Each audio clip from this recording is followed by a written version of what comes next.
जय Hind students, welcome to study for civil services. आज है 10 अगस्त 2024 और आज की करंट अफेयर्स हम लोग कवर करने वाले हैं। आप में से जो भी स्टूडेंट यूपीपीसीएस, यूपीएससी, बीपीएससी या किसी भी स्टेट पीएससी की तैयारी कर रहे हैं तो लेक्चर को एंड तक जरूर देखिएगा, क्योंकि यहाँ पर हम लोग हर एक न्यूज डिटेल में कवर करते हैं। इसके अलावा यूपीपीसीएस का नंबर 1 बैच ज्ञान सर का बैच, इसको जरूर ज्वाइन करें। यहाँ पर आपको बिल्कुल जीरो से लेकर आपके सिलेक्शन तक की प्रॉपर तैयारी करवाई जाती है। इन दिए गए नंबर पर आप कांटेक्ट करके जो है वो बैच को ज्वाइन करिए। इसके अलावा हमारा करंट अफेयर्स का ओनली करंट अफेयर्स नाम से टेलीग्राम का चैनल है, स्टडी फॉर सिविल सर्विसेज नाम से टेलीग्राम का चैनल है, प्लस इंस्टाग्राम का पेज है। तो इनको आप ज्वाइन कर लीजिए। यहाँ पर एग्जामिनेशन से रिलेटेड अपडेट्स हम आपको प्रोवाइड कराते हैं। चलिए समय ना वेस्ट करते हैं, फटाक से सेशन को स्टार्ट करेंगे। देखिए, हमारा पहला टॉपिक हम लोग को वक्फ गवर्नेंस का देखने को मिल रहा है, वक्फ प्रशासन का देखने को मिल रहा है। फिर दिल्ली की लेफ्टिनेंट गवर्नर की अथॉरिटी के बारे में हम लोग चर्चा करेंगे।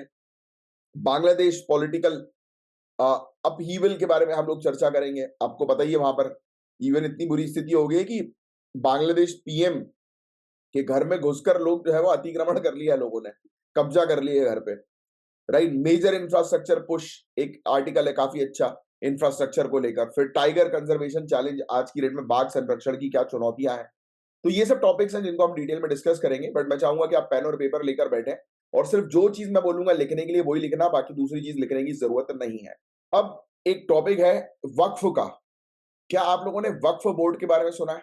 डेफिनेटली सुना होगा। अयोध्या राम मंदिर वाला जो केस था, उसमें वक्फ बोर्ड, आपने कई बार सुना होगा कि वक्फ बोर्ड को जो है ये जमीन अलॉट कर दी सुप्रीम कोर्ट ने। सुना है कि नहीं सुना? यस। तो आपको एक चीज क्लियरली दिमाग में एक हल्का सा एक आइडिया तो आपको आएगी कि वक्फ जो है वो क्या है। वो कहीं ना कहीं मुस्लिम की रिलीजियस प्रॉपर्टी से रिलेटेड है ना, मुस्लिमों के धार्मिक स्थल से रिलेटेड है। तो यस, ये वही है जो वक्फ बोर्ड जो हम लोग को देखने को मिलता है। इसका मेन ऑब्जेक्टिव ये होता है कि मुस्लिम की प्रॉपर्टी को जो है, यानी कि रिलीजियस प्रॉपर्टीज को, या जो दान दी गई जो प्रॉपर्टीज होती हैं रिलीजियस पर्पस के लिए मुस्लिम्स में, कि आप किसी धार्मिक पर्पस के लिए कोई प्रॉपर्टी को जो है वो दान दे रहे हो, तो उस प्रॉपर्टी का मैनेजमेंट जो है वो किसके अंडर आता है? वक्फ बोर्ड के अंडर। बस सिंपल सी चीज ये आपको भी दिमाग में रखनी है। क्लियर, क्लैरिटी मिली? अब सुनो, इंडियन पार्लियामेंट ने अभी रिसेंटली वक्फ अमेंडमेंट बिल 2024 लेकर आई है, जिसके थ्रू उन्होंने वक्फ का कानून 1995 का जो था वो अमेंड किया, उसमें संशोधित किए हैं। इसके अंदर बताया जा रहा है कि और भी ज्यादा ट्रांसपेरेंसी और अकाउंटेबिलिटी लाई जा रही है वक्फ बोर्ड में। इसमें कहा जा रहा है कि इस बोर्ड के अंदर महिलाओं को भी शामिल करो। लिख लेने वाली चीज इस नए अमेंडमेंट में ये सब चीजें हैं, ये अभी इंट्रोड्यूस हुआ है। ठीक है, इस इनिशिएटिव का मेन ऑब्जेक्टिव हम लोग को जो है वो देखने को मिल रहा है कि अ, अ, ये तब लाया गया ये अमेंडमेंट जब मुस्लिम कम्युनिटीज लगातार जो है वो डिमांड कर रही थी, राइट, कि इस प्रकार के अमेंडमेंट जो है वो लेकर आओ, महिलाओं को भी शामिल करो इस बोर्ड के अंदर। बिल को रिसेंटली रिव्यू किया गया कैबिनेट के द्वारा, और काफी सारे इश्यूज जो है उसको रिजॉल्व करने की बात की जा रही है। और जो लगातार हम लोग को देखने को मिल रहा है कि बोर्ड की फंक्शनिंग से रिलेटेड है, वक्फ बोर्ड की फंक्शनिंग की, कैसे वो कार्य कर रही है, उससे संबंधित हम लोग को काफी सारे ऐसे मुद्दे नजर आ रहे हैं। तो अभी हमने क्या देखा इस पूरे पैराग्राफ के अंदर कि एक वक्फ बोर्ड, सॉरी, वक्फ एक्ट जो है उसको अमेंड किया जा रहा है। 1995 के एक्ट को 2024 में अमेंडमेंट बिल लाया गया है। हालांकि 2013 में एक अमेंडमेंट और आ चुका है। इसमें और अकाउंटेबल और ट्रांसपेरेंट बनाया जा रहा है वक्फ बोर्ड को, और महिलाओं को शामिल करने की बात की जा रही है, और उसके फंक्शंस को और बेटर करने की बात की जा रही है। बस इतनी सी चीज आपको न्यूज में समझ में आ रही है। अब आगे बढ़ते हैं हम लोग। इनमें क्या क्या मेन अमेंडमेंट्स हम लोग को देखने को मिल रहा है, जो बोलूंगा सिर्फ वही लिखना है। ठीक है, तो बिल के अंदर प्रपोजल रखा गया लगभग 40 अमेंडमेंट का, है ना। वक्फ बोर्ड जो है, they are required to undergo mandatory verification. अब देखो, इनको कह दिया है कि भाई आपको मैंडेटरी वेरीफाई करना पड़ेगा सभी प्रॉपर्टी क्लेम्स को, ये इंश्योर करने के लिए कि पूरी चीज ट्रांसपेरेंट रहे। इसका क्या मतलब हुआ? अब देखो, एक और चीज मैं आपको समझाऊं। 2013 में एक अमेंडमेंट लाया गया था जिसमें कहा था कि अब वो कोई भी प्रॉपर्टी अपने कब्जे में अगर करते हैं, अपने कंट्रोल में करते हैं, तो उस प्रॉपर्टी का वेरिफिकेशन उनको नहीं करना पड़ेगा। बट अब कहा है कि प्रॉपर प्रॉपर्टी का वेरिफिकेशन करो। इसका मतलब ये है कि कई बार कोई व्यक्ति अगर उठा के किसी प्रॉपर्टी को दान में दे रहा है, तो ये इंश्योर करना है कि कोई विवादित प्रॉपर्टी तो नहीं है वो, तो उसका बैकग्राउंड चेक करना पड़ेगा, राइट। चेक करना पड़ेगा कि उस प्रॉपर्टी में, उस प्रॉपर्टी का असली हकदार कौन है, कहीं वो विवादित प्रॉपर्टी तो नहीं है, कहीं वहां की कम्युनिटी वगैरह जो है उसका उस प्रॉपर्टी से रिलेटेड कोई गहरा संबंध तो नहीं है, उसके आसपास की कम्युनिटीज किस टाइप की है। तो ये पूरी चीज देखना बहुत ज्यादा जरूरी है, क्योंकि ये कौन सा मैटर है? धार्मिक मुद्दा है। और धार्मिक मुद्दा काफी ज्यादा संवेदनशील होता है, काफी सेंसिटिव होता है। तो इसलिए यहां पर कहा गया कि आप जो भी प्रॉपर्टी अपने कंट्रोल में कर रहे हो, पहले उसको आप पूरी तरह से वेरीफाई करो। बात समझ में आ रही है आप सभी के? नेक्स्ट, प्रॉपर्टी जो क्लेम की जाती है वक्फ बोर्ड के द्वारा, उसको एक नई वेरिफिकेशन प्रोसेस जो है वो बनानी पड़ेगी डिस्प्यूट्स को सेटल करने के लिए, और उस प्रॉपर्टी का मिसयूज ना हो उसको प्रिवेंट करने के लिए। डिस्ट्रिक्ट मजिस्ट्रेट जो है उनको वो इन्वॉल्व होंगे, राइट। डीएम आने वाले समय में आप लोग इन प्रॉपर्टीज को जो है वो देखने के लिए, इंश्योर करने के लिए कि प्रॉपर्टीज का प्रॉपर मैनेजमेंट हो रहा है कि नहीं हो रहा है। तो इसमें सिर्फ ये 2 पॉइंट जो है वो आप लिख लेंगे कि नए कानून के अंदर ये 2 चीज हम लोग को एक्स्ट्रा देखने को मिली, अपार्ट फ्रॉम ये वाला पॉइंट जो मैंने भी आपको स्टार्टिंग में बताया था ना कि महिलाओं को भी इसमें शामिल करना है, राइट। ये तो ये 3 पॉइंट्स इस अमेंडमेंट के अंदर हम लोग को जो है वो देखने को मिल रहा है। बुलेट पॉइंट्स के पॉइंट ऑफ व्यू से ही बस आप लिखेंगे, बस दैट्स इट। आगे बढ़े।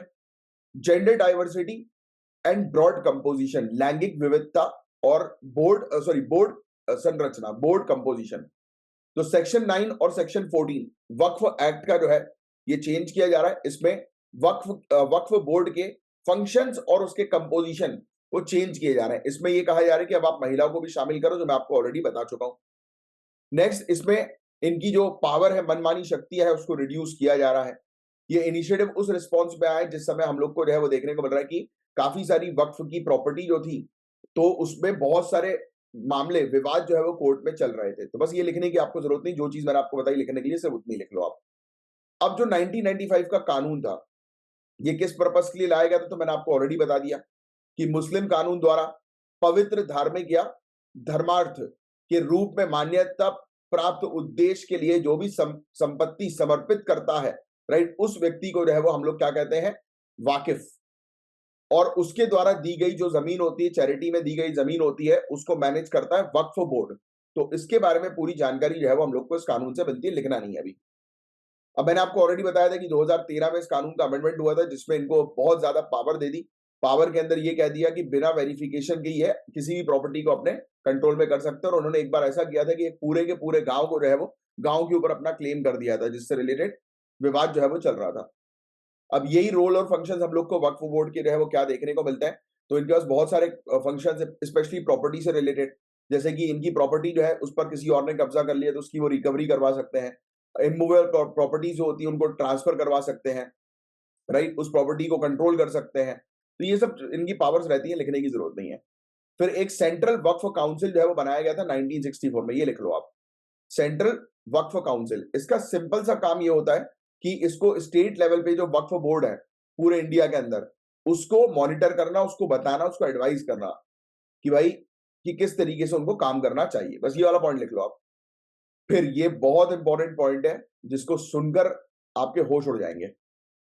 वक्फ बोर्ड पता है हमारी कंट्री का तीसरा सबसे बड़ा लैंड होल्डर है, तीसरा सबसे बड़ा भूमि धारक है। ये बताया जाता है कि रेलवे और डिफेंस डिपार्टमेंट के पास बाद, रेलवे और डिफेंस डिपार्टमेंट के बाद सबसे ज्यादा जो प्रॉपर्टी है वो वक्फ के पास है, जो कि 8,72,292 प्रॉपर्टीज रजिस्टर्ड है। सोचिए आप, ये लिख लो आप, ये लिखने वाला पॉइंट है। अब इसको क्रिटिसाइज भी किया जा रहा है और इससे जुड़ी चिंताएं भी हैं। अमेंडमेंट के अंदर वक्फ बोर्ड की जो पावर्स है उसको कम कर दिया गया है, जिससे कि वो अपनी वक्फ प्रॉपर्टी को इफेक्टिव तरीके से मैनेज नहीं कर पाएंगी।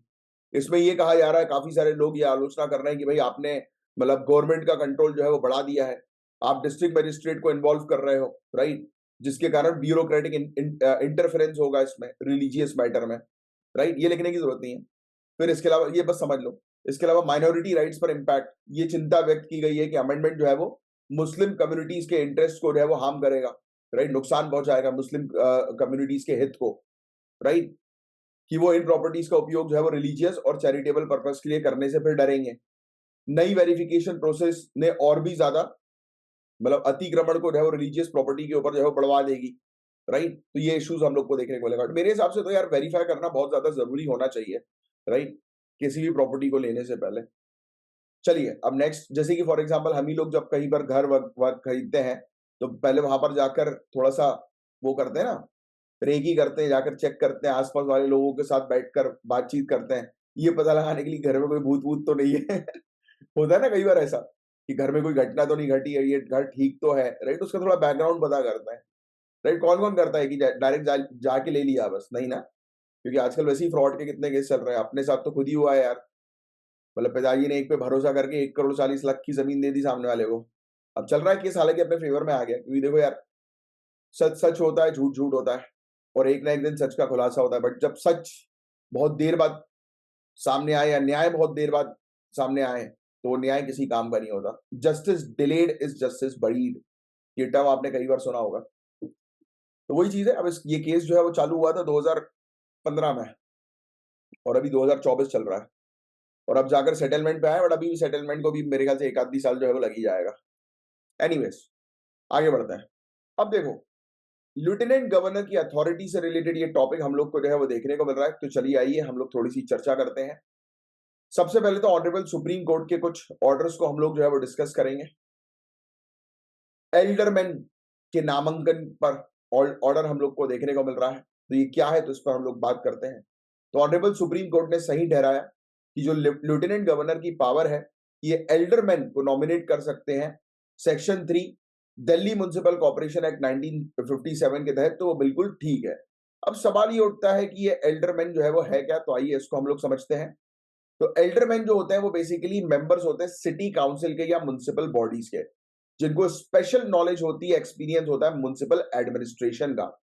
यस, नगर पालिका प्रशासन के विशेषज्ञ होते हैं ये बेसिकली, यानी कि उस प्रशासन में विशेषज्ञ ज्ञान रखने वाले कुछ व्यक्ति होते हैं, जिनको बेसिकली लेफ्टिनेंट गवर्नर जो है वो नॉमिनेट करता है, राइट। और दिल्ली का लेफ्टिनेंट गवर्नर जो है वो 10 एल्डरमैन जो है वो नॉमिनेट कर सकते हैं। ये लिख लो भाई, एल्डरमैन की परिभाषा लिख लो, ये लिखने वाली चीज है। जो लिखने वाली चीज है वो मैं आपको बताऊंगा, ये परिभाषा लिख लीजिए आप कि एल्डरमैन क्या होता है, समझ में आ गया ना आपको। तो और ये भी लिखिए, दिल्ली के लेफ्टिनेंट गवर्नर जो है वो 10 एल्डरमैन जो है वो नॉमिनेट कर सकते हैं, जो एटलीस्ट 25 साल से ऊपर जिनकी एज हो, और जिनके पास म्युनिसिपल एडमिनिस्ट्रेशन का जो है वो एक अच्छा एक्सपीरियंस हो। ठीक है, बस। अब जो एल्डरमैन जो होते हैं उसमें एक पॉइंट और डालो कि इनके पास वोट करने का अधिकार नहीं होता म्युनिसिपल कॉर्पोरेशन डिपार्टमेंट की मीटिंग में। मतदान देने का अधिकार जो है वो इनके पास नहीं होता। वार्ड कमिटीज के अंदर जो होता है ना कि भाई वार्ड की कमिटीज बैठती हैं, वार्ड के मेंबर्स आकर बैठते हैं, और फिर वो वेरियस मुद्दे पर जो है वोटिंग करते हैं, तो इनके पास वो वोटिंग पावर नहीं होती, क्योंकि यार ये स्पेशलाइज्ड लोग हैं ना। ये वोट कर सकते हैं, स्टैंड कर सकते हैं इलेक्शंस के लिए म्युनिसिपल कॉर्पोरेशन डेवलपमेंट की स्टैंडिंग कमेटी के। तो याद रखिएगा, इसकी जो स्टैंडिंग कमेटी बनेगी, परमानेंट कमेटी बनेगी, तो उसके लिए वोट जो है ये डाल सकते हैं सिर्फ। तो नेक्स्ट पॉइंट में ये लिख दीजिएगा आप। अब स्टैंडिंग कमेटी के अंदर हम लोग को एल्डरमैन देखने को मिलते हैं, और स्टैंडिंग कमेटी में जो है वो म्युनिसिपल कॉर्पोरेशन डेवलपमेंट जो है उसके सॉरी म्युनिसिपल कॉर्पोरेशन डिपार्टमेंट उसके फंक्शन जो है उसको मैनेज करने का काम करती है कि ये कैसे फंक्शंस करेंगी। जैसे कि 5 करोड़ से ऊपर के कॉन्ट्रैक्ट जो भी होता है, तो उस पर डिसीजन लेती है, यानी कि कमिटी है भाई, स्पेशलाइज्ड एडवाइस जो है वो देती है बस। तो आपको उसमें एल्डरमैन का काम क्या होता है बस ये डालना है, बस ये मतलब। और एल्डरमैन कौन होते हैं, और दिल्ली के लेफ्टिनेंट गवर्नर कितने एल्डरमैन नॉमिनेट कर सकते हैं, और तीसरा पॉइंट ये कि वो वोट नहीं कर सकते, और वोट किसमें करेंगे, सिर्फ स्टैंडिंग कमेटी के लिए, क्योंकि वो खुद भी उसका हिस्सा देखने को मिलते हैं बस। ठीक है, तो अब आपको समझ में आएगा कि भाई ये एल्डरमैन जो है वो क्या हम लोग को देखने को मिल रहा है। अब आगे बढ़ता है थोड़ा सा। तो ऑनरेबल सुप्रीम कोर्ट ने क्या बोला कि हाँ भाई, दिल्ली के लेफ्टिनेंट गवर्नर जो है वो नॉमिनेट कर सकते हैं एल्डरमैन को। ये सेक्शन जो है वो प्रोवाइड कराता है लेफ्टिनेंट गवर्नर को कि भाई उसके पास अथॉरिटी के, वो नॉमिनेट कर सकते हैं एल्डरमैन को बिना किसी के कंसल्टेशन के या बिना काउंसिल ऑफ मिनिस्टर्स की सुने। और कोर्ट ने रेफर किया है 2023 के 5 जज बेंच के डिसीजन को, जो government of NCT of Delhi versus union of India का केस था। और इस केस में इस चीज को जो है वो एग्री किया गया था कि हाँ भाई, लेफ्टिनेंट गवर्नर जो है वो क्या कर सकते हैं, नॉमिनेट कर सकते हैं एल्डरमैन को। तो आपने देखो एल्डरमैन करके एक टर्म समझा है, और ये चीज जीएस में पॉलिटी में नहीं है, ये अलग से आपको करंट अफेयर्स में मिल रही है, इसीलिए करंट अफेयर्स इंपॉर्टेंट होता है। कई बार मैंने देखा स्टूडेंट को सिर्फ जीएस जीएस पढ़ते रहते, करंट अफेयर्स पे ध्यान ही नहीं है। भैया दोनों पे आपको ध्यान देना है इक्वली, तभी सिलेक्शन होगा। और करंट अफेयर्स का वेटेज तो बहुत ज्यादा है। अब ये डिसीजन जो है वो स्टैब्लिश करता है कि पार्लियामेंट जो है वो कानून बना सकती है स्टेट लिस्ट सब्जेक्ट्स के ऊपर एनसीटी ऑफ दिल्ली के लिए, इंक्लूडिंग लोकल गवर्नमेंट मैटर में, जो कि दिल्ली म्युनिसिपल कॉर्पोरेशन एक्ट के तहत हम लोग को देखने को मिलता है। देखिए आप, अब ये विवाद हो गया ना। अक्सर आपने देखा होगा सेंट्रल गवर्नमेंट के बीच में और दिल्ली सरकार के बीच में विवाद चलता रहता है, क्योंकि वहां पर दो पावर हाउस हम लोग को देखने को मिलती है। तो अब यहाँ पर यही बताई जा रही है कि पार्लियामेंट जो है वो दिल्ली के लोकल मैटर्स के लिए यानी कि म्युनिसिपैलिटीज के लिए भी डिसीजन ले सकती है, क्योंकि अब नॉर्मल सी बात है भाई, लेफ्टिनेंट गवर्नर कौन है? अब आपने सेंटर स्टेट रिलेशन पढ़ा होगा जनरल स्टडीज के अंदर, पॉलिटी में, तो आपको अच्छे से चीजें ध्यान में रही होंगी, नहीं पढ़ा होगा तो नहीं होगी। इसलिए जनरल स्टडीज को अच्छे से फोकस करना जरूरी है और सही तरीके से पढ़ना जरूरी है, और सही कॉन्सेप्ट के साथ। और जो हमारे पेड कोर्स में उनको पता है कि हम किस कॉन्सेप्चुअल तरीके से जो है वो तैयारी करवाते हैं, राइट। अब देखो एक और चीज, और जो नहीं है पेड कोर्स में तो विचार करो और ज्वाइन करो जल्दी पेड कोर्स को, या कहीं पे भी ज्वाइन करो, मैं तो बोल रहा हूं, बट ज्वाइन जरूर करो। अब सुनो, मैं क्या बोल रहा था कि यहां पर सेंटर और स्टेट रिलेशन जो आपने पढ़ा है, तो लेफ्टिनेंट गवर्नर किसका आदमी है? सेंटर का। सेंटर का ही है ना, सेंटर ही अपॉइंट कर रही है, सेंटर ही रख रही है गवर्नर। जैसे गवर्नर किसका आदमी है? सेंटर का। तो डायरेक्ट अब लेफ्टिनेंट गवर्नर के पास अगर पावर है कि वो एल्डरमैन को नॉमिनेट कर सकते हैं, यानी कि अपने व्यक्ति को बिठा सकते हैं। अपने व्यक्ति को बिठाना मतलब डिसीजन इन्फ्लुएंस करना किसी भी जगह का, है कि नहीं? तो सेंट्रल गवर्नमेंट का आदमी लेफ्टिनेंट गवर्नर है। लेफ्टिनेंट गवर्नर ने नॉमिनेट किया अपने व्यक्ति को दिल्ली के म्युनिसिपल उसमें कॉर्पोरेशन डिपार्टमेंट में, तो अल्टीमेटली ये लिंक क्या क्रिएट हो रहा है कि सेंट्रल गवर्नमेंट जो है वो अपना डिसीजन एल्डरमैन के थ्रू थोप सकती है इनडायरेक्टली। यस, कम ऑन, ये चीज हो सकती है, बिल्कुल हो सकती है। और यही विवाद का कारण जो है वो बन गया फिर से अगेन एल्डरमैन को लेकर। अब तो एल्डरमैन से रिलेटेड क्वेश्चन आएगा 99%। तो 15 मंथ 15 महीने हो गए जब कोर्ट का ये जजमेंट आया था, तो सुप्रीम कोर्ट ने 5 अगस्त को कहा था कि सेंटर अपॉइंट कर सकती है, जो सेंटर जो अपॉइंट करती है दिल्ली के लेफ्टिनेंट गवर्नर को, उनके पास अथॉरिटी के वो एल्डरमैन को नॉमिनेट कर सकते हैं म्युनिसिपल कॉर्पोरेशन ऑफ दिल्ली के लिए, बिना काउंसिल ऑफ मिनिस्टर की एड और एडवाइस दिए। और किस काउंसिल ऑफ मिनिस्टर की बात हो रही? दिल्ली सरकार के। और ये डिसीजन जो है उसके कारण फिर से हम लोग को देखने को मिल रहा है कि वही लफड़ा जो है वो चल रहा है कि अरे यार ये क्या हो गया। तो अब आपको आर्टिकल 239 ए जो इंडियन कॉन्स्टिट्यूशन का है वो ध्यान में रखना, ये लिख लो। ये वैसे जो जीएस की बैच में वो उनको लिखने की जरूरत नहीं, सिर्फ सुन लो।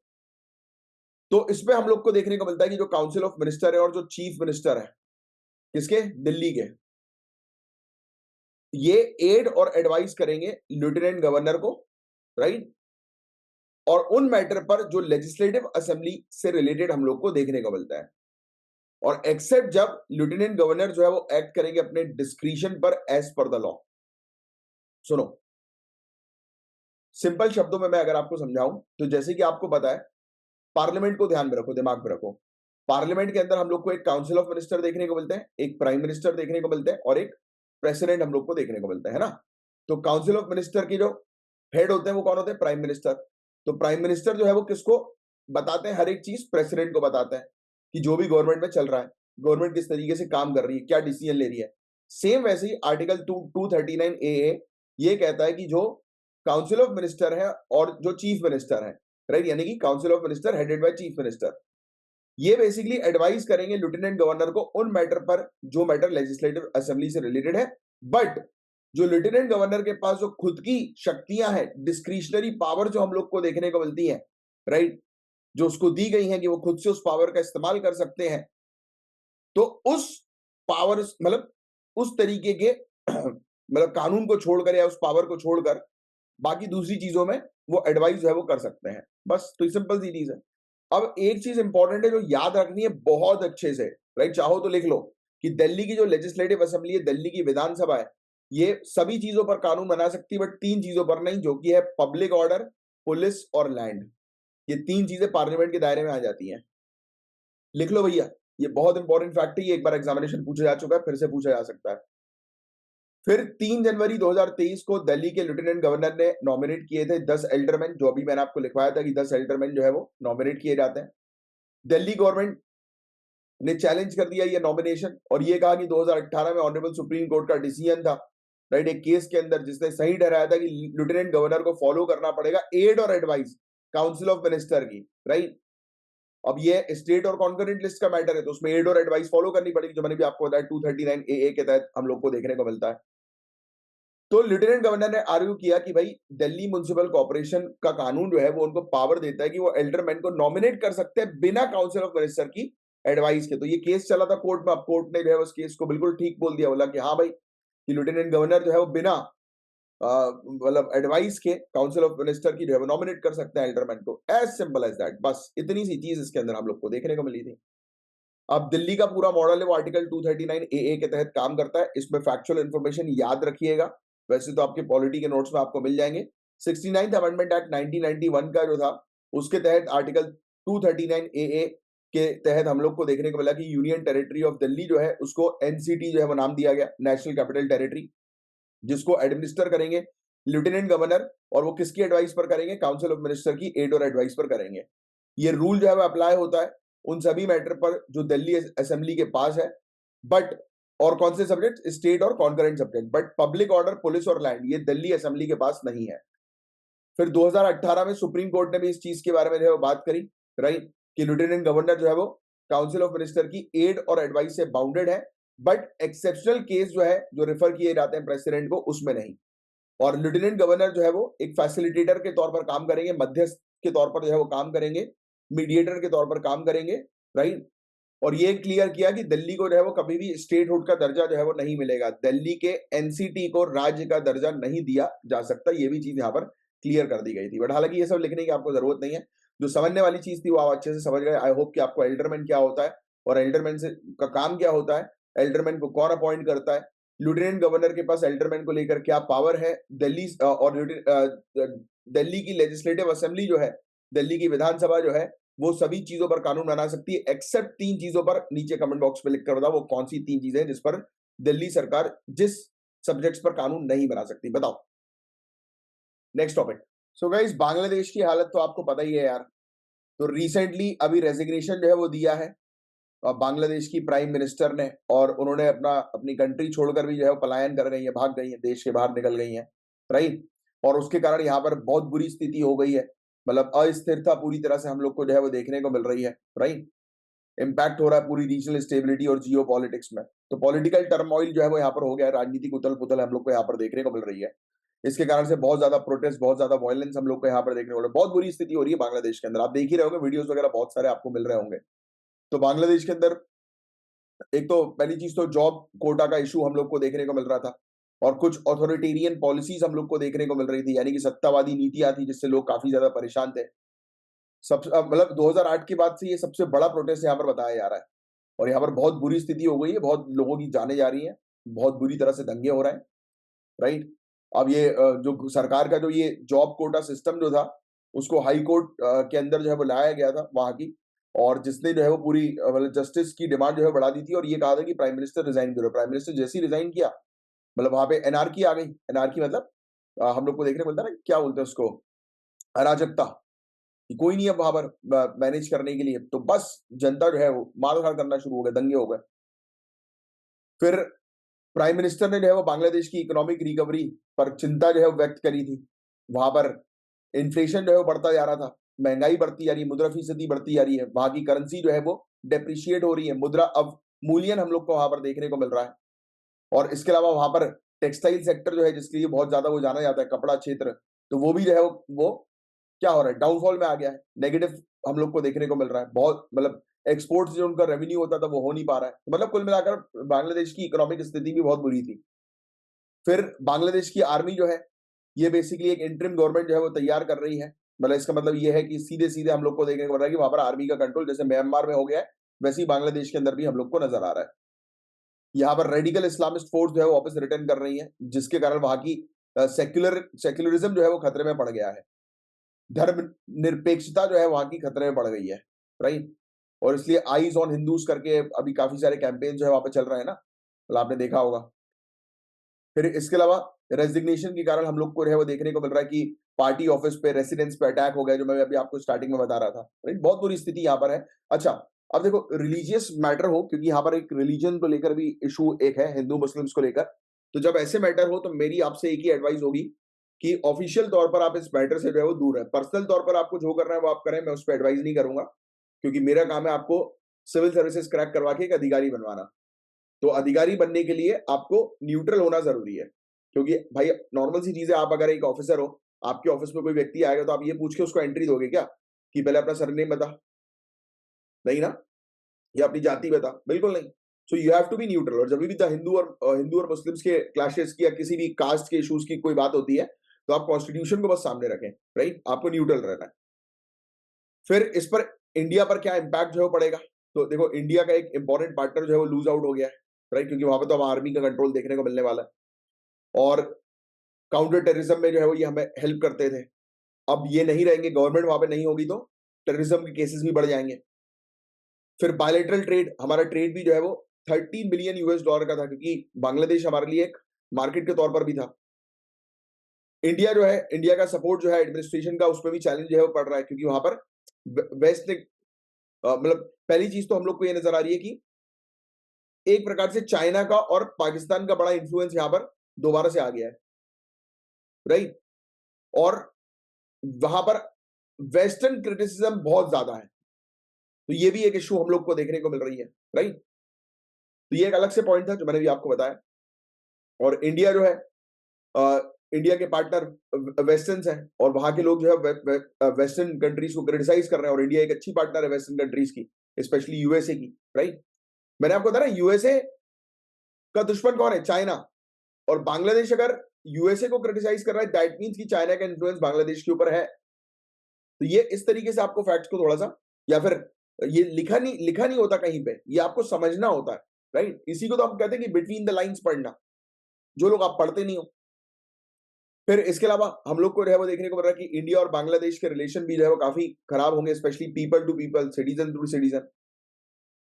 फिर बांग्लादेश हमारे लिए इंपॉर्टेंट जो है वो क्यों है? तो हमारे लिए ट्रेड के लिए इंपॉर्टेंट है, नॉर्थ ईस्ट से हम लोग को कनेक्ट करना है, तो उसके लिए इंपॉर्टेंट है, इंटरनेशनल मार्केट है वो हमारे लिए एक। फिर इसके अलावा सिक्योरिटी के पॉइंट ऑफ व्यू से इंपॉर्टेंट है, राइट? क्योंकि टेररिज्म का मूवमेंट, स्मगलिंग्स, राइट, ड्रग्स और इकोनॉमिक रिलेशनशिप जो है वो इंडिया की फॉरेन ट्रेड पॉलिसी को जो है वो सपोर्ट करता है, जिसका मेन ऑब्जेक्टिव ये है कि 5 ट्रिलियन यूएस डॉलर की इकोनॉमी बनाना। तो एक बड़ा, मतलब वहां पे अगर डिस्टर्बेंस होगा तो हमारे सीधे सीधे जेब पर जो है वो फर्क पड़ेगा। अब चैलेंजेस हम लोग को क्या देखने को मिल रहा है कि नेचर जो है न्यू गवर्नमेंट का, या तो वो अपोजिशन पार्टी लेगी या मिलिट्री लेगी, ये इंडिया की स्ट्रेटेजिक इंटरेस्ट को इम्पैक्ट तो करेगा ही करेगा 200%। और एडमिनिस्ट्रेशन जो है वो अब जो आने वाला है वो इंडिया फ्रेंडली नहीं होगा, बल्कि उल्टा एंटी इंडिया मिलिटेंट ग्रुप्स हम लोग को जो है वो देखने को मिलेंगे कि वहां पर री एनर्जाइज होंगे, मतलब दोबारा से जो है वो सक्रिय हो जाएंगे एंटी इंडिया ग्रुप्स। और रीजनल जियो पॉलिटिक्स जो है वो शिफ्ट हो जाएगी। वही देखो, मैंने आ गया ना, यहाँ पर लिखा भी हुआ है छोटे से पॉइंट में, एक ही पॉइंट में, कि चाइना, जो मैंने आपको स्टार्टिंग में बता दिया कि चाइना की तरफ अब पूरा इन्फ्लुएंस है, क्योंकि चाइना का सपोर्ट है पूरा यहाँ पर। अब इंडिया का स्ट्रेटेजिक रिस्पॉन्स है वो क्या है? तो हमें अब नया अलायंस बनाना पड़ेगा, बातचीत करना तो हमें जरूरी है। उससे पहले इंडिया को वेट करके क्लोजली मॉनिटर करना पड़ेगा कि क्या सिचुएशन वहां पर चल रही है। वेट एंड वॉच वाली स्ट्रेटेजी सबसे पहले हमें अडॉप्ट करनी पड़ेगी। देखो क्या होता है, कोई भी एक्शन लेने से पहले चुपचाप बैठकर देखते रहो चीजों को। जैसे आज की डेट में आप सिविल सर्विसेज की तैयारी कर रहे हो, होगा कि आपको रिश्तेदार, आपके दोस्त, या फिर अच्छे दोस्त तो सपोर्ट ही करते हैं, कुछ सभी अच्छे नहीं होते, पर तो आपके दोस्त, आपके रिश्तेदार, कुछ बाहर वाले, ये आपको बड़ा आज की डेट में परेशान करते होंगे कि अरे तुमसे नहीं हो पाएगा यार, कहाँ लगे हो सिविल सर्विसेज की तैयारी करने, छोटे मोटा कोई एग्जाम दे दो, बैंक वैंक का, ये वो का, ये निकाल लो। या फिर शायद आपने ट्राई किया होगा कोई छोटे मोटे एग्जाम निकालने का, वो भी आपसे ना निकला हो। होता है ऐसा लोगों के साथ, कोई बड़ी बात नहीं है। फिर भी आपको ताने मारे जाते हैं कि छोटा एग्जाम तो निकल नहीं रहा, कर रहे हैं यूपीएससी की तैयारी। तो भैया देखो, पहली चीज तो मैं क्लियर बता दूं, ये सभी एग्जाम का नेचर और पैटर्न अलग होता है ना? छोटे एग्जाम का अलग होता है, वनडे एग्जामिनेशन का, और बड़े एग्जामिनेशन यूपीएससी जैसे एग्जामिनेशन का अलग होता है। यूपीएससी जैसे एग्जामिनेशन में दिमाग चाहिए होता है, चीजों को एनालाइज करना चाहिए होता है, पॉइंट चाहिए होता है। आपके सामने आकर कोई खड़े हो तो आप बता दो कि ये व्यक्ति जो है, उसकी क्या मंशा है, क्या स्ट्रेटेजी है, आने वाला कदम वो कैसा लेगा। ये होता है यूपीएससी का एक ऑफिसर, जो दिमाग से पूरी चीज करता है। और दूसरे एग्जामिनेशन में जो ऑफिसर्स बनते हैं, वो यूपीएससी के ऑफिसर्स के कमांड जो है वो लेते हैं। तो ये सिंपल सी चीज है भाई। आप जिस एग्जामिनेशन की तैयारी कर रहे हो, उस एग्जामिनेशन में आपको पूरी दुनिया को पढ़ना है। अब हाँ ठीक है, अंडर द स्काई जो भी है वो पूरी चीजें नहीं पढ़नी होती, ये मिथ्या है। यानी कि आपको सिलेबस के अकॉर्डिंग चीजें करनी हो, सिलेबस ही इसका इस तरीके से बनाया गया, इतना प्यारा सिलेबस बनाया गया कि आपको हर एक चीज का इतना बेहतरीन नॉलेज होगा जिसकी कोई हद नहीं। अब देखो, आज की डेट में आप मेरे साथ पढ़ रहे हो, आपको दिल्ली के केस, लेफ्टिनेंट गवर्नर की पावर्स के बारे में कुछ पता लगा, क्या मिली आपको? नॉलेज मिली। ये तो यूपीएससी है ना, या ये पीएससी है। कि आपको नॉलेज मिल रही है। और ये नॉलेज अब आप पूछ लो किसी और वनडे एग्जामिनेशन की, आपके जो स्टूडेंट तैयारी कर रहे हैं, यानी कि फ्रेंड्स तैयारी कर रहे हैं, या मैं तो आपको बोल रहा हूँ इवन जो मेरे लेक्चर्स नहीं सुनते हैं और उनसे आप पूछ लो कि एल्डरमैन क्या होता है, वो बोलेंगे बुजुर्ग आदमी। उसको ओल्डरमैन मतलब एल्डरमैन बड़ा, एल्डरमैन मतलब बड़ा व्यक्ति, हमसे बड़ा जो है उसको एल्डरमैन बोलेंगे। अरे यार, एल्डरमैन इज, अब आप बताओगे कि बेटा गलत बोल रहे हो, पॉलिटी पढ़ो ध्यान से, तो बोलेंगे हमने इसमें पॉलिटी में तो कुछ लिखा नहीं है। फिर बोलना कि करंट अफेयर्स की वाली क्लास ज्वाइन करो, तब समझ में आएगा कि क्या है क्या नहीं है। सो दिस, ये चेंजेस होते हैं। तो मैंने अभी आपको क्या बोला, वेट एंड वॉच। आज की डेट में जो भी आपको कोई कुछ भी बोल रहा है, ताने मार रहा है, आपको रिस्पॉन्ड करने की जरूरत नहीं है। चुपचाप रहो, वेट एंड वॉच, सिलेक्शन लो, एंड फिर दोबारा से वेट एंड वॉच। जो आज उनका रिएक्शन है, वो रिएक्शन पूरा चेंज हो जाएगा।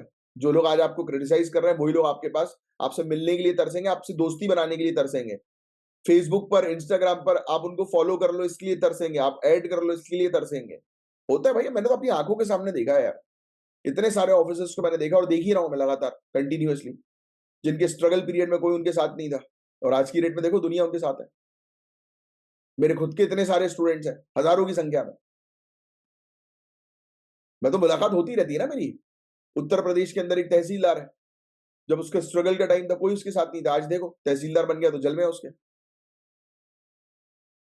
तो game is this, wait and watch.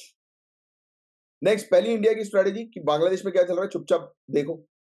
फिर उसके अलावा वहां पर छोटे छोटे ग्रुप्स, पॉलिटिकल ग्रुप्स के साथ जो है वो एंगेज करना शुरू करो, बातचीत करना शुरू करो, रिलेशनशिप धीरे धीरे बनाना शुरू करो। राइट, किसी के घर घुसना है तो पहले सिक्योरिटी गार्ड से रिलेशन बनाना है। राइट, अच्छा घर घुसना मतलब चोरी करने वाला, ऐसा नहीं कि भाई किसी से मिलने आ रहे हो तो सिक्योरिटी गार्ड से रिलेशन बना रहे हो।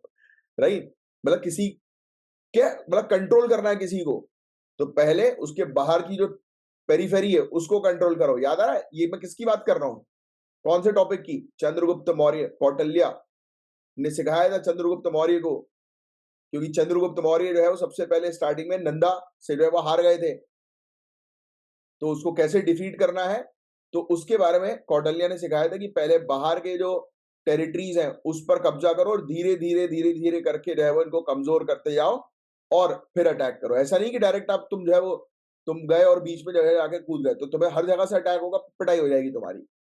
तो धीरे धीरे करके छोटे छोटे कदम लो, छोटे छोटे कदम लो। जैसे कि आप छोटे छोटे अपने टारगेट्स बनाओ, उसको पूरा करो और एग्जाम में सिलेक्शन लो। ये है सिंपल सी चीज। नेक्स्ट, फिर आप सिक्योरिटी पर काम करो, क्योंकि भैया देखो बॉर्डर एरियाज बहुत ज्यादा संवेदनशील हम लोग को जो है वो देखने को मिल रहा है अब आज की डेट में। राइट, सेंसिटिव हो गए, तो उस पर ध्यान देना बहुत ज्यादा जरूरी है, और हमारी फोर्सेस को अलॉट करना जरूरी है, क्योंकि वहां से अब इन्फिल्ट्रेशन होगा, वहां से घुसपैठिए आएंगे इंडिया के अंदर। फ्री ट्रेड एग्रीमेंट जो है उनको दोबारा से इवेल्युएट करो नए पॉलिटिकल क्लाइमेट के हिसाब से, यानी कि पॉलिसीज अपनी रेडी रखो। अब देखो पाकिस्तान और चाइना ये इन्वॉल्व होंगी अब बांग्लादेश के साथ, हमें जो है वो इंटरनेशनल पार्टनर्स बनाने की आवश्यकता, और वैसे तो हमारे हैं यूएसए, यूके, यूरोपियन नेशंस, इनके साथ हम और कोलैबोरेट करेंगे। हमें गल्फ पार्टनर्स के साथ कोलैबोरेट करना पड़ेगा। राइट, और बांग्लादेश की खुद की जो अभी जो नई सरकार बनेगी या मिलिट्री होगी, तो उसको जो है वो उस पर हम लोग को जो है वो निगरानी अच्छी रखनी पड़ेगी, ये बहुत जरूरी है। अब मेजर इंफ्रास्ट्रक्चर पुश, तो यूनियन गवर्नमेंट ने रिसेंटली अप्रूव किया है कि 8 national high speed corridors projects को, ये प्रोजेक्ट जो है वो पीपीपी पर बेस्ड है, यानी कि पब्लिक प्राइवेट पार्टनरशिप मॉडल पर बेस्ड है, जिनका मेन ऑब्जेक्टिव ये है कि हमारी कंट्री के अंदर अवसंरचनाएं यानी कि इंफ्रास्ट्रक्चर जो है वो डेवलप करना है पूरे देश में। ठीक है, अब देखो इंफ्रास्ट्रक्चर डेवलप होगा, कहीं पे रोड बनेगी तो भाई लोगों को जॉब मिलेगी, तो एम्प्लॉयमेंट अपॉर्चुनिटी, कहीं पे बिल्डिंग बनेगी तो लोगों को जॉब मिलेगी। यस, लॉजिस्टिक एफिशिएंसी, रोड बन जाएगी तो जल्दी सामान एक जगह से दूसरी जगह पहुंच पाएगा, ट्रेड बढ़ेगा। तो cabinet committee on economic affair जिसके हेड है ऑनरेबल प्राइम मिनिस्टर, उन्होंने जो है वो हरी झंडी दिखा दी है 8 national high speed corridor projects की। और ये सब जो प्रोजेक्ट है ये अप्रोक्सीमेटली 4.42 करोड़ मैन डेज की डायरेक्ट इनडायरेक्ट एम्प्लॉयमेंट्स प्रोवाइड कराएंगे, क्योंकि इंफ्रास्ट्रक्चर में एम्प्लॉयमेंट तो मिलती है भाई। अब देखो अप्रूव प्रोजेक्ट्स के अंदर हम लोग जो है वो बीओटी मॉडल पर काम कर रहे हैं, बिल्ड ऑपरेट ट्रांसफर। इसमें Agra Gwalior high speed corridor बनाया जा रहा है, अब ये सब याद रखने की जरूरत नहीं है।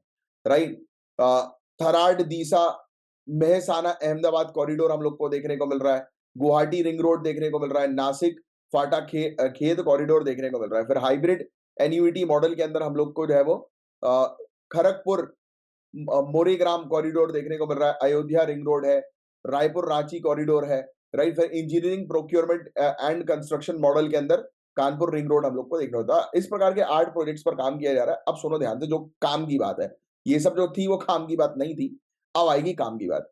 मैंने आपको पहला मॉडल कौन सा बताया था? Build operate transfer. नाम से क्या समझ में आ रहा है? प्राइवेट पार्टनर्स डिजाइन करेंगे, बनाएंगे, ऑपरेट करेंगे, किस पीरियड में? कंसेशन पीरियड में, फिर वापस पब्लिक सेक्टर को ट्रांसफर कर देंगे। मतलब एक क्षेत्र पर एक प्रोजेक्ट्स की नीलामी हुई, सामने वाले ने बोला कि भैया हमें ये टेंडर चाहिए, है ना, नीलामी हो रही है, टेंडर मिल गया एक कंपनी को। सरकार ने बोला कि 20 सालों तक तुम बना लो, 20 सालों तक काम करो, 20 सालों तक कमाओ, फिर हमें दे दो। आपने देखा होगा काफी सारे हाईवेज पे जो टोल्स होते हैं, टोल नाके, वो बंद हो जाते हैं कुछ समय के बाद। पहले होते थे, फिर नहीं होते हैं। क्यों? क्योंकि वो पब्लिक सेक्टर के पास वापस आ गया है। जब तक वो प्राइवेट सेक्टर के पास था, वो बीओटी मॉडल पे था। चीजें हुई क्लियर कि बीओटी मॉडल क्या है? अब आपसे कोई पूछेगा बीओटी मॉडल क्या है, तो आपको क्लियर हो गया कि प्राइवेट सेक्टर बनाएगी, ऑपरेट करेगी उस टाइम पीरियड तक जो टाइम पीरियड डिसाइड हुआ एग्रीमेंट में, और फिर वापस पब्लिक सेक्टर को जो है वो ट्रांसफर कर देगी। क्लियर? इसमें फाइनेंसिंग, कंस्ट्रक्शन, मेंटेनेंस, पूरी चीज देखेगी प्राइवेट सेक्टर, और फिर अपनी कॉस्ट रिकवर करने के बाद वापस दे देगी सरकार को। फिर next, cost recover plus profit बनाने के बाद फिर बिल्ड ओन ऑपरेट। इसमें ओनरशिप जो है वो प्राइवेट पार्टी के पास रहेगी, वाइल पब्लिक सेक्टर जो है वो एग्री करेगी कि वो परचेज करेगी goods and services. Build own operate, बहुत सिंपल सी चीज है। प्राइवेट सेक्टर और पब्लिक सेक्टर के बीच में एग्रीमेंट हुआ। पब्लिक सेक्टर ने प्राइवेट सेक्टर को बोला कि भैया तुम देखो ये चीज बनाओ, इसका पूरा मेंटेनेंस करो, इसके जो भी प्रोडक्ट होंगे वो हम परचेज करेंगे, तुम हमारे लिए काम करो। तो ये क्या हो गया? पब्लिक सेक्टर ने प्राइवेट सेक्टर को बोला कि तुम हमारे लिए काम करोगे, बना के हम तुमसे तुम्हारे सामान खरीदेंगे। देखो लिखा है। फिर एक होता है बिल्ड ओन ऑपरेट ट्रांसफर, ये एक वेरिएंट है बीओटी का, राइट। बिल्ड ऑपरेट ट्रांसफर का ही एक वेरिएंट है, जहां पर प्रोजेक्ट जो है वो ट्रांसफर किया जाता है गवर्नमेंट को या प्राइवेट ऑपरेटर को कंसेशन पीरियड के बाद। दूसरे, फिर टेंडर निकला, दूसरे को ट्रांसफर हो गया वो प्रोजेक्ट, है ना, दूसरा मेंटेन करेगा, ऐसा चलता है। फिर बिल्ड ऑपरेट लीज ट्रांसफर होता है। ये पूरी चीज लिखना भैया आप, ये पूरे पीपीपी के मॉडल्स हैं, बहुत इंपॉर्टेंट मॉडल्स हैं, कहीं और नहीं मिलेगा। बिल्ड ऑपरेट लीज ट्रांसफर, तो ये प्राइवेट कंपनी जो है वो बनाएगी और वही उसकी ओनर होगी, और फिर वो पब्लिक सेक्टर को लीज पे देगी, फिर उसकी ओनरशिप जो है वो लीज पीरियड के बाद वापस से ट्रांसफर हो जाएगी। सिंपल सी चीज। फिर डिजाइन बिल्ड फाइनेंस ऑपरेट, नाम से समझ में आ रहा है। प्राइवेट पार्टी जो है वो रिस्पॉन्सिबल होगी डिजाइन के लिए, कंस्ट्रक्शन के लिए, पैसा लगाने के लिए, ऑपरेशन के लिए प्रोजेक्ट की, कंसेशन पीरियड में, फिर बाद में जाकर वो पब्लिक सेक्टर को दे देगी। फिर लीज डेवलप ऑपरेट, अच्छा इसकी ओनरशिप जो है वो प्राइवेट सेक्टर के पास रहेगी, फिर प्राइवेट सेक्टर लीज करेगी, डेवलप करेगी, ऑपरेट करेगी इस पर्टिकुलर फैसिलिटी को, बस। हाइब्रिड एन्युइटी मॉडल एक हम लोग को देखने को मिलता है। इसमें ये चीज ध्यान में रखना, ये मिक्सचर हम लोग को बिल्ड ऑपरेट ट्रांसफर का है और ईपीसी का, यानी कि इंजीनियरिंग प्रोक्योरमेंट एंड कंस्ट्रक्शन का है। पहले समझ लो इंजीनियरिंग प्रोक्योरमेंट एंड कंस्ट्रक्शन क्या है। तो गवर्नमेंट पूरा खर्चा जो है वो उठाती है, और प्राइवेट सेक्टर जो है वो इंजीनियरिंग एक्सपर्टीज प्रोवाइड कराती है, यानी कि टेक्नोलॉजी प्रोवाइड कराती है। अब इसमें क्या होगा? बीओटी और ईपीसी का मिक्सचर है, हाइब्रिड एन्युइटी मॉडल। इसमें सरकार 40% प्रोजेक्ट का खर्चा उठाएगी 5 सालों के लिए, और रिमेनिंग पेमेंट जो है वो करेगी कौन? प्राइवेट कंपनी, है ना। तो ये चीज हम लोग को देखने को मिल रही है, बस। तो ये कुछ मॉडल्स हैं जो आपको ध्यान में रखने हैं, जो पीपीपी मॉडल्स हम लोग को देखने को मिलता है, अलग अलग एग्रीमेंट के ऊपर बेस्ड होता है। फिर गवर्नमेंट जो है वो इंफ्रास्ट्रक्चर डेवलपमेंट के लिए पब्लिक प्राइवेट पार्टनरशिप पर काम करती है। कंसेशन एग्रीमेंट में अमेंडमेंट जो है वो सरकार लेकर आई, राइट। सरकार ने जो है वो कंस्ट्रक्शन सपोर्ट प्रोवाइड कराने की बात करी। ये कहा कि एनएचएआई जो है वो 40% टोटल प्रोजेक्ट कॉस्ट का जो है वो पे करेगी इंस्टॉलमेंट में, कंस्ट्रक्शन की प्रोग्रेस को देखते हुए। फिर इसका इकोनॉमिक इंपैक्ट भी पड़ेगा। हाई स्पीड कॉरिडोर प्रोजेक्ट्स आएंगे तो ऑब्वियस सी बात है कि हमारी इकोनॉमी इंप्रूव होगी, ट्रैवल टाइम जो है वो कम होगा, सामान जल्दी से जल्दी एक जगह से दूसरी जगह जो है वो पहुंचेगा। तो ये सब चीजें, तो ये सब डिटेल में ध्यान में रखने की जरूरत नहीं है। बट हाँ, हमारे पास कुछ चुनौतियां भी हैं, जैसे कि फिजिकल इंफ्रास्ट्रक्चर, जमीन की दिक्कतें हम लोग को देखने को मिल रही है। लैंड एक्विजिशन को लेकर कई बार मामले जो है अटक जाते हैं, प्रोजेक्ट जो है वो कोर्ट में, और प्रोजेक्ट में स्टे लग जाता है। आपने देखा होगा कि कई बार कई कुछ गांव वाले जो है वो एग्री नहीं करते कि नहीं हमारे यहाँ से हमारे गांव के भीतर से रोड मत निकालो, या हम नहीं देंगे अपनी जमीन, तो इस टाइप से। कई बार कुछ पॉलिटिकल मुद्दे हो जाते हैं, कुछ अपोजिशन के नेता खड़े हो जाते हैं धरने पर, स्ट्राइक पे। फिर कुछ ज्योग्राफिकल चैलेंज भी हम लोग को देखने को मिलते हैं, क्योंकि भाई हर एक जगह जो है वो वहां पर प्रोजेक्ट जो है वो आ सके, वो पॉसिबल नहीं है, ज्योग्राफी भी देखनी पड़ती है। फिर करप्शन के कारण डिले होता है, ब्यूरोक्रेटिक डिले जिसको हम लोग जो है वो बोलते हैं, है ना, रेड टेपिज्म जिसको हम लोग बोलते हैं कि फाइल एक जगह से दूसरी जगह पहुंचाने में हर एक टेबल में पैसा लगता है। फिर पॉलिसी इनकंसिस्टेंसी, कई बार हम पॉलिसी ऐसी बना देते हैं जो इन्वेस्टर को समझ में नहीं आती है। इन्वेस्टर सोचता है कि नहीं भाई इससे प्रॉफिट नहीं होगा तो हम इस पर हाथ नहीं डालेंगे, टेंडर ही नहीं आता है, फाइल ही नहीं होता है। फिर कई बार डिजिटल डिवाइड हम लोग को जो है वो देखने को मिलता है, टेक्नोलॉजी है ही नहीं रूरल एरियाज में, साइबर सिक्योरिटी का इशू हम लोग को देखने को मिलता है। तो हम इंप्रूवमेंट क्या करें, तो जो प्रॉब्लम्स है वही इसकी सोल्यूशन है, वो अक्सर मैंने आपको बोला हर क्लास में। तो इन्वेस्टमेंट करो सोशल इंफ्रास्ट्रक्चर के ऊपर, पब्लिक प्राइवेट पार्टनरशिप को बढ़ाओ, जो भी प्रॉब्लम चल रही है उसको रिजॉल्व करो, फाइनेंसिंग के सोल्यूशन नए नए लेकर आओ, इजी करो, ईज ऑफ डूइंग बिजनेस पर काम करो, मतलब जितने भी आपके पेपर वर्क है उसको कम से कम करो, फॉरेन डायरेक्ट इन्वेस्टमेंट को इनकरेज करो, ह्यूमन कैपिटल को बिल्डअप करो, इफेक्टिव तरीके से रेगुलेट करो, मतलब और इस पर ट्रांसपेरेंसी पर काम करो, ये फोकस करो कि किसी प्रकार से करप्शन जो है वो इस सेक्टर में नहीं होना चाहिए, क्योंकि ये सेक्टर जो है बहुत पैसा प्रोवाइड कराने वाला सेक्टर है और इंडिया की ग्रोथ के लिए और इंडिया की इकोनॉमी को 5 ट्रिलियन यूएस डॉलर पहुंचाने में एक बहुत बड़ा सपोर्ट प्रोवाइड करा सकता है। यस, ऐसी चीजें आपको बिल्कुल फिंगर टिप्स पे पता होना चाहिए। अब आप बोलोगे सर एक हमें याद नहीं रहती है, ये हर एक नए जो भी नया स्टूडेंट होते हैं मेरे, हर एक स्टूडेंट, ये आप मतलब अगर आपको ऐसा लग रहा है कि आप ही को याद नहीं हो रहा, तो ऐसा नहीं है कि जो टॉपर जिसने शुरू किया था तैयारी करना उनको भी याद नहीं होता था। याद कब होता है जब मल्टीपल टाइम अपन उस चीज में घिरे रहते हैं, राइट। तो आप टेंशन बिल्कुल मत लो, सिर्फ आप सुनो, क्योंकि कई बार मुझे स्टूडेंट कंप्लेन भी करते हैं कि सर आप बोलते हो कि जो मैं बोलूं वही लिखना और दूसरी चीज मत लिखना, बट इतनी सारी इंपॉर्टेंट चीजें भी तो होती हैं। भैया देखो यार, आपको दूसरी किताब थोड़ी ना बनानी है अपने नोट्स के नाम पे, आप बना लोगे उसको रिवाइज कैसे करोगे। मैं लिखवाता सिर्फ फैक्चुअल इन्फॉर्मेशन हूँ, बाकी जो आम चीजें वो लिखने का कोई मतलब ही नहीं है। वो इतनी बार आप पढ़ लोगे एक साल के अंदर अंदर, इतनी बार कि आपके दिमाग में घूमने लगेंगी हर एक चीजें। अब जैसे कि अगर आपने मेरी क्लास पिछले 1 महीने से अगर ज्वाइन कर रखी है, तो आज की डेट में आप एटलीस्ट इतने हो गए होंगे कि जो भी टॉपिक आता है उसके एक दो पॉइंट्स तो एटलीस्ट आप बता दोगे, एटलीस्ट कम से कम एक दो पॉइंट, है ना। अब टाइगर कंजर्वेशन, भैया बाघ को बचाने को लेकर चुनौतियां सामने आ रही है, कुछ डेथ हो गई है 43 टाइगर्स की मध्य प्रदेश बांधवगढ़ टाइगर रिजर्व के अंदर, शहडोल फॉरेस्ट सर्कल के अंदर 2021 से 2023 के बीच में, जिसने चिंता जो है व्यक्त कर दी है कि भाई आप किस क्या काम कर रहे हो, बाघों की मृत्यु हो रही है। एक एसआईटी स्पेशल इन्वेस्टिगेशन टीम जो है उसको टास्क दिया गया था कि भाई ये मौत क्यों हुई है उसको इन्वेस्टिगेट करो। उसने ये चीज सामने लेकर आई कि एविडेंस कलेक्शन वो कर रही है, मतलब यही बोल रही है कि भाई जो फॉरेस्ट ऑफिशियल्स जो है वो अकाउंटेबल जो है वो नहीं है, वो सही तरीके से अपना काम जो है वो नहीं कर रहे हैं। रिपोर्ट ने हाईलाइट किया कि भाई हमें प्रॉपर तरीके से इंडिया टाइगर को बचाने के लिए, यानी कि इंडिया में टाइगर्स को बचाने के लिए जो है प्रॉपर प्रैक्टिसेस लानी पड़ेगी, राइट, और अकाउंटेबल बनाना पड़ेगा ऑफिशियल्स को। तो एसआईटी की रिपोर्ट ये बोलती है कि प्रॉपर इन्वेस्टिगेशन नोट नहीं की गई, एटलीस्ट 10 केसेस टाइगर के डेथ के हम लोग को देखने को मिले थे। सेकंड, हायर अथॉरिटीज और फॉरेस्ट रेंज ऑफिसर जो है उनने इंटरेस्ट शो नहीं किया, और 5 केसेस में से सिर्फ दो दो केसेस ही हम लोग को ऐसे देखने को मिले जिसमें डेथ के केस जो है वो अननेचुरल पाए गए हैं, राइट। और यहां पर हम लोग को ये भी देखने को मिला कि मिसिंग बॉडी पार्ट्स भी हम लोग को नजर आए टाइगर के, राइट। 34 केसेस में से 10 केसेस में टाइगर के पार्ट्स, कुछ पार्ट्स ही मिसिंग है, ठीक है। मतलब पुख्ता सबूत जो है वो सामने नहीं हम लोग को देखने को मिल रहा है। केस जो है वो इलेक्ट्रोक्यूशन के उसमें कमी हम लोग को देखने को मिल रही है, राइट। वो जैसे कि mobile forensic, call detail records, electric trip data, तो ये सब एविडेंसेस की कमी हम लोग को देखने को मिल रही है। कोई भी प्रयास नहीं किया गया इंफॉर्मेशन गैदर करने के लिए कि रेवेन्यू और प्राइवेट लैंड की ओनरशिप जो है वो कहीं पोचिंग से रिलेटेड तो नहीं, यानी कि शिकारियों से रिलेटेड तो नहीं है ये केस, तो उस पर भी कोई ढंग से कार्रवाई नहीं की गई। फिर 17 केसेस जो थे उसमें से टाइगर की डेथ जो हुई थी उसको पोर्ट्रे किया गया कि भाई वो लड़ते हुए मर गए, राइट। और कोई इन्वेस्टिगेशन थोरोली नहीं करी कि कहीं कोई शिकार का मामला तो नहीं है। एग्जाम्पल के अंदर हम लोग को देखने को मिल रहा है कि टाइगर्स के बॉडी पार्ट जो है वो मिसिंग पाए गए हैं, जैसे कि मैंने भी आपको बताया, तो उसका मतलब यही है कि भाई ऑब्वियसली कि नेचुरल कॉज या फिर लड़ाई का कारण तो था नहीं उनके बीच में। अगर टाइगर का कोई पार्ट मिसिंग है दैट मीन्स कि किसी ना किसी ने शिकार किया होगा।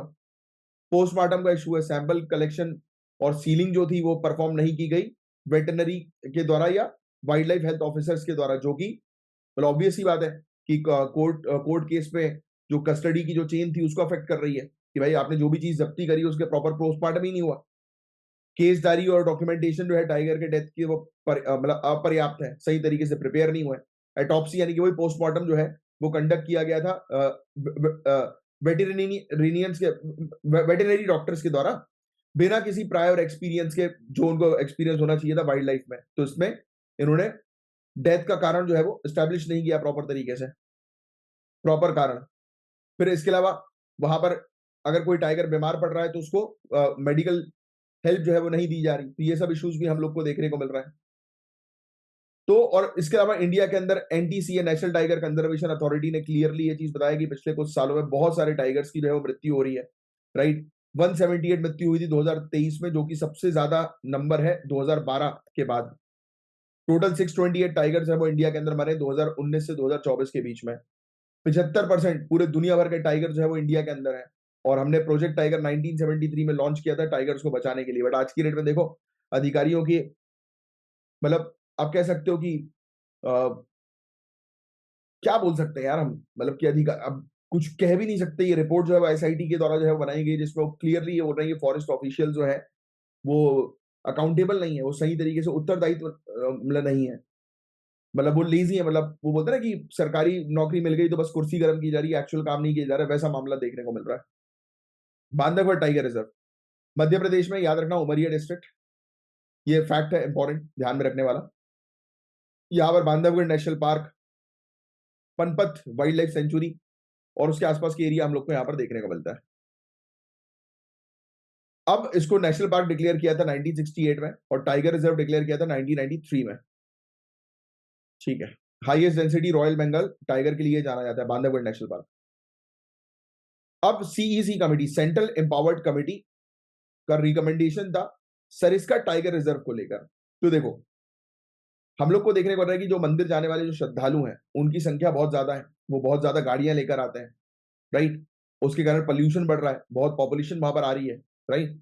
तो रिकमेंडेशन ये किया कि भाई आप बैन कर दो प्राइवेट व्हीकल की एंट्री को, मार्च 2025 से बैन लगा दो और आप सिर्फ इलेक्ट्रिक शटल बसेस वहां पर शुरू करो।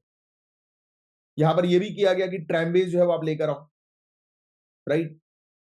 रोड्स रोपवेज जो है वो सजेस्ट किया गया और कहा कि आप स्पेशल टाइगर प्रोटेक्शन फोर्स जो है वो लेकर आओ शिकारियों को रोकने के लिए, राइट।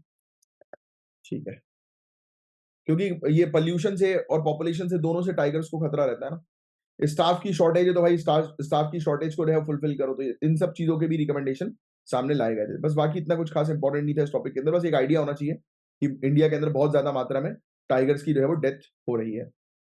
नेक्स्ट नेक्स्ट जो टॉपिक आपका है, अच्छा, एंशियंट इंडिया में वाटर क्लॉक्स का उपयोग जो है वो किया जाता था घाटी का यंत्र के तौर पर और सनडाइल्स के तौर पर टाइम कीपिंग के लिए। बिल्कुल सही जवाब, आपने पढ़ा भी होगा, ये उसकी फोटो भी देखी होगी, राइट। घटी का यंत्र और जिसको वाटर क्लॉक्स हम लोग बोलते हैं, और सनडाइल्स तो नाम सुना ही होगा आपने। तो टाइम को देखने के लिए प्राचीन भारत में इसका उपयोग किया जाता था। मेरे ख्याल से अगर मैं गलत नहीं हूं तो ये 4 या 5 जगह पर है ये, है ना।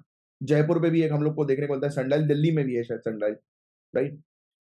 जो इस्लामिक रूलर्स के अराइवल से ये और एडवांस हो गई वाटर क्लॉक्स और एस्ट्रोनॉमिकल इंस्ट्रूमेंट्स। और कॉलोनियल पीरियड के अंदर हम लोग को देखने को मिला कि मैकेनिकल क्लॉक्स जो है वो आ गई थी और पॉकेट वॉचेस जो है वो आ गई थी। नेक्स्ट, नेशनल हैंडलूम डे से रिलेटेड ये टॉपिक है। तो नेशनल हैंडलूम डे, जिसको हम लोग बोलते हैं ये राष्ट्रीय हथकरघा दिवस, 7 अगस्त को मनाया जाता है। ये स्वदेशी मूवमेंट जो है वो उस समय लॉन्च हुआ था। बताओ मुझे नीचे कमेंट बॉक्स में लिखकर, कौन से ईयर में स्वदेशी मूवमेंट लॉन्च हुआ था, कौन से ईयर में स्वदेशी आंदोलन लॉन्च हुआ था। और मार्केट एक्सेस इनिशिएटिव जो है वो प्रमोट करता है इनकी एक्सपोर्ट को, हैंडलूम प्रोडक्ट्स की एक्सपोर्ट को, उनकी मार्केटिंग करता है। और हैंडलूम एक्सपोर्ट प्रमोशन काउंसिल जो है वो एक नॉट फॉर प्रॉफिट एजेंसी हम लोग को देखने को मिलती है, जो मिनिस्ट्री ऑफ टेक्सटाइल के अंडर आती है। तो ये फैक्ट थोड़ा सा ध्यान में रखिएगा। और अब वही इंडिया के टाइगर कंजर्वेशन, टाइगर बाघ संरक्षण के प्रयासों को लेकर एक क्वेश्चन है मेंस का, इसका आंसर देने की कोशिश करिएगा 150 वर्ड्स में। तो चलिए, बस आज के लिए इतना ही था गाइस। मैं उम्मीद करता हूँ जो भी चीज मैंने आपको पढ़ाई आपको अच्छे समझ में आई होगी। अब हम मिलेंगे मंडे वाले दिन, तब तक के लिए bye bye, take care, have a great day ahead. जय हिंद।